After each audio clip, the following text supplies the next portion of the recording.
안녕하세요. 힘이 되는 법률을 알려드리는 법보안관입니다. 지난 10월 24일 서울 노원구의 한 대학병원에서 정형외과 의사가 흉기에 크게 다치는 사건이 발생했는데요.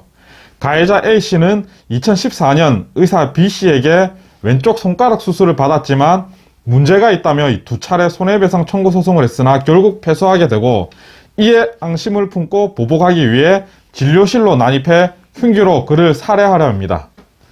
그러나 해당 의사는 흉기를 피하는 과정에서 왼손만 크게 다치게 되고, 범행을 말리던 석고치료사 C씨도 칼에 찔려 부상을 당하게 됩니다. 이후 A씨는 계속 저항하다 살인미수로 경찰의 현행범으로 붙잡히게 되는데요.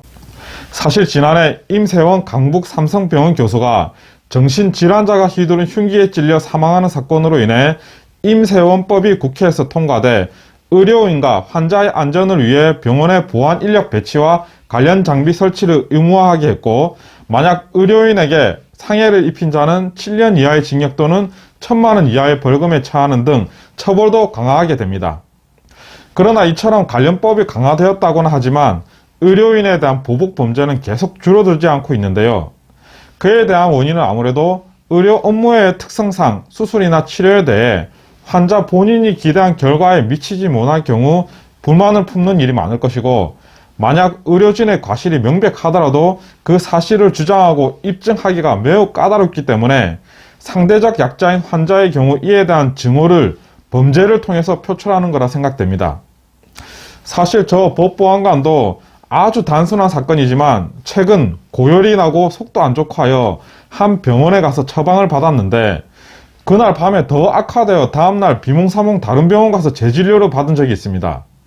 근데 그 의사가 하는 말이, 목이 부어서 열이 나는데 왜 염증에 대한 항생제 처방도 없이 전날 위장약을 처방했는지 모르겠다라고 하는데, 그 얘기를 듣는 순간 평소 온순하기로 소문난 저 법보안관도 마음속으로는 전날 진료한 병원에 달려가 오진한 의사 멱살 몇 번은 잡았을 겁니다.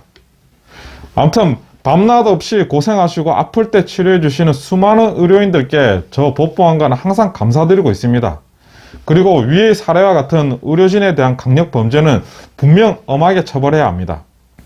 다만 한 가지 말씀드리고 싶은 건, 대학병원이나 큰 병원의 의사들 중에 갑질이 생활화되어 환자를 아주 무시하는 경우 또는 본인의 과실이 명백함에도 실수를 인정하지 않는 경우가 많다고 하는데, 이런 부분에 있어서도 필히 환자의 권리를 보장할 수 있는 기구나 시스템이 추가로 구축되지 못한다면 아무리 의료인에 대한 범죄의 처벌을 강화해봤자 필연적으로 또다시 이런 범죄가 발생할 수밖에 없을 거라 생각됩니다.